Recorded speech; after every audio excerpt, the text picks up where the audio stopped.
दोस्तों नमस्कार, perfect picture channel में आपका स्वागत है। मैं संजय सिंह। एक बार फिर आज हम मणिपुर पर चर्चा करेंगे। दोस्तों, जैसा कि आप जानते हैं कि मणिपुर को लेकर पक्ष और विपक्ष में सत्ता पक्ष भाजपा और एनडीए तथा विपक्ष यानी कि कांग्रेस और इंडिया, इन दोनों के बीच रस्साकसी चल रही है। दोनों में इस बात को लेकर होड़ मची हुई है कि मणिपुर को लेकर कौन राजनीतिक रूप से ज़्यादा अंक बटोरता है। जैसे ही पार्लियामेंट में मणिपुर को लेकर पक्ष और विपक्ष के बीच रस्साकसी शुरू हुई, जो राजमार्च का दौर शुरू हुआ और विपक्ष ने अविश्वास प्रस्ताव रखकर सरकार को जवाब देने के लिए विवश किया। प्रधानमंत्री मोदी, जो कि पिछले 2.5-3 महीनों से जब से मणिपुर का मसला उठा है वहाँ हिंसा भड़की है, प्रधानमंत्री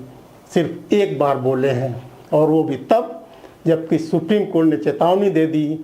कि अगर आप कोई कार्रवाई नहीं करेंगे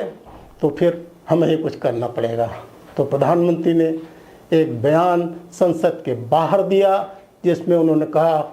कि मेरा हृदय क्रोध से और क्षोभ से, दुख से भरा हुआ है। लेकिन साथ ही साथ उन्होंने बोल दिया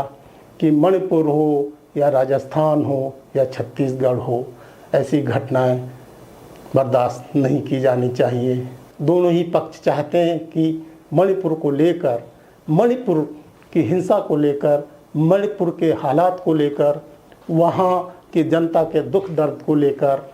जहाँ विपक्ष ये दर्शाने की कोशिश कर रहा है कि सरकार ने वहाँ के हालात को जानबूझकर बिगड़ने दिया, वहाँ की जनता के दुख और दर्द, वहाँ महिलाओं के साथ होने वाले अत्याचार, लोगों की हत्याएं, 150 के करीब मंदिरों को जलाया जाना, 250 के करीब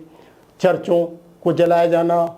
और 60,000 के करीब लोगों का निर्वासित होना या शरणार्थी शिविरों में रहना, ये सब जो स्थितियाँ वहाँ की हैं का जो वीडियो सामने आया, उसको लेकर देश भर में जो हाहाकार मचा, जो सरकार की नाक में दम जिस तरह से विपक्ष ने किया, उसे लेकर अब दोनों ही पक्ष इस फिराक में हैं कि किस तरीके से वहाँ के मसले को लेकर देश की जनता के बीच एक संदेश दिया जाए कि कौन इस देश की जनता के साथ खड़ा है और कौन इस देश की जनता के विरुद्ध काम कर रहा है। विपक्षी दलों, एनडीए जिसको कि भाजपा और समर्थित दलों का संगठन कहा जाता है, और दूसरा जो कि इंडिया यानी कांग्रेस और उसके समर्थक दलों का समूह है। इंडिया ने एनडीए से आज मणिपुर के मामले में बाजी मार ली। 21 सांसदों ने अधीर रंजन चौधरी, जो कि लोकसभा में नेता प्रतिपक्ष हैं, उनके नेतृत्व में आज, जबकि शनिवार है और कल रविवार है, समय का लाभ उठाते हुए इंडिया ने आज मणिपुर पहुंचकर वहां के जनता के दुख दर्द से अपने आप को साथ खड़े होने का जो एक मुजाहरा करने का प्रयास किया है। वहां पर इम्फाल पे पहुंचकर, चूड़ा चांदपुर में पहुंचकर और वहां के अन्य विभिन्न हिंसाग्रस्त इलाकों में, वहां अस्पतालों में, शरणार्थी शिविरों में, वहाँ की मोहल्लों में, वहाँ की गलियों में, वहाँ स्कूलों में, वहाँ के कॉलेजों में, वहाँ महिलाओं और वहाँ के युवाओं, वहाँ लड़कियों, बच्चियों और वहाँ के पुरुषों के साथ जो दुखी हैं और जिन्हें लगता है कि देश की जनता उनकी चिंता नहीं कर रही है, देश को उनकी कोई फिक्र नहीं है। 3 महीने से हमारे साथ इतना कुछ हो गया और देश की सरकार ने कोई ऐसा महत्वपूर्ण कदम नहीं उठाया जिससे उनके साथ हो रहा घटनाक्रम उस पर किस तरह का अंकुश लग सके। तो आज इंडिया ने एक तरीके से बाजी मार ली है और जैसा कि टीवी चैनलों पर दिखाई दे रहे हैं दृश्य कि वहाँ की जनता, वहाँ की महिलाएं किस तरीके से विपक्षी दलों के सांसदों के साथ अपना दुखड़ा रो रही हैं, रो रो के अपनी समस्याएं बता रही हैं, इस बात से चिंतित है। और सरकार भी अपनी तरफ से पूरे प्रयास कर रही है कि किस तरीके से इंडिया की इस बढ़त को कुंद किया जाए। और यही वजह है कि जैसे ही सरकार को पता चला कि विपक्षी सांसद वहाँ जा रहे हैं, उसने वहाँ के राज्यपाल को तुरंत कहा कि आप भी इससे पहले कि ये सांसद वहाँ पहुँचें, आप जनता के बीच जाइए और उनसे बात करिए, उनसे सहानुभूति अपनी प्रकट करिए, सरकार के प्रयासों के बारे में उनको आश्वस्त करिए। तो वहाँ के राज्यपाल, जब ये लोग विपक्षी सांसद हवाई जहाज में दिल्ली से इम्फाल के बीच थे, तब वहाँ की राज्यपाल जनता से मिल रही थी और बात मीडिया से भी कर रही थी। दोस्तों, जैसा कि आपको पता है कि ये वही राज्यपाल हैं जिन्होंने अभी कुछ दिनों पहले जब 2 लड़कियों के साथ वीडियो वायरल हुआ था, इन्हीं राज्यपाल ने एक टीवी चैनल को दिए साक्षात्कार में कहा था कि वाकई में मैंने हिंसा इस तरीके की आज तक कहीं नहीं देखी और मैंने तो इस बारे में समय समय पर केंद्र सरकार को सूचना दी है और लगातार रिपोर्टें भेजी हैं। तो दोस्तों, उसी समय ये पता चल गया था कि राज्यपाल की तरफ से लगातार केंद्र को सूचना दी जाती रही। वहाँ के मुख्यमंत्री वीरेंद्र सिंह भी लगातार केंद्र को सूचित करते रहे, यहाँ तक कि वो 2-3 बार दिल्ली भी आए, गृह मंत्री अमित शाह से भी मिले, वहाँ के हालात कैसे हैं इस बारे में सरकार को पूरी जानकारी दी। लेकिन इसके बावजूद सरकार ने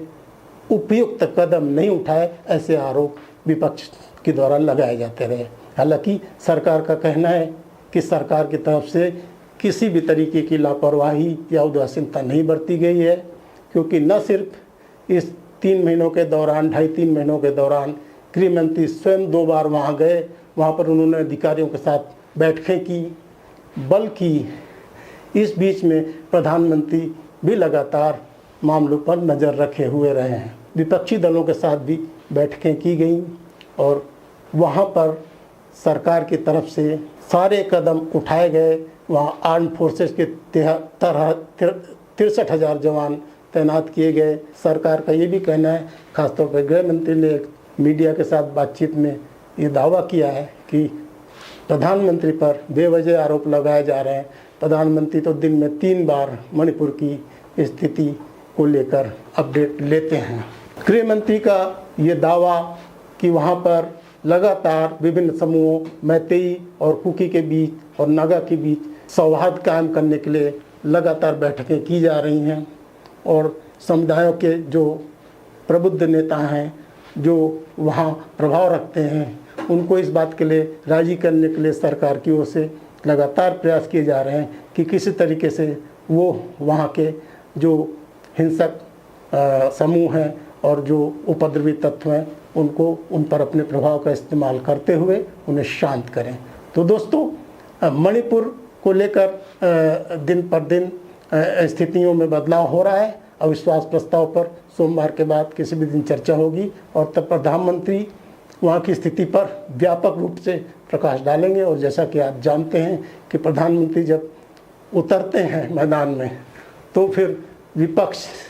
के तमाम प्रयासों को वो अपने धारदार भाषण से कुंद करने में कोई कसर नहीं छोड़ते हैं। तो दोस्तों, अब इंतजार है प्रधानमंत्री के भाषण का और विपक्ष के वहाँ से लौटने का कि वो किस तरीके से लोकसभा में अविश्वास प्रस्ताव के दौरान वहाँ के हालात को प्रस्तुत करता है और फिर सरकार उसका किस तरीके से सामना करती है, ये अब देखना होगा। तो दोस्तों, आगे हम इस पर फिर बताएंगे जैसे नए डेवलपमेंट्स होंगे। तब तक के लिए धन्यवाद। इस वीडियो को अगर आप पसंद करें तो इसे लाइक का बटन दबाएं, इसे सब्सक्राइब करें और नोटिफिकेशन आपको मिलता रहे, इसके लिए आप घंटी को भी पुश कर दें।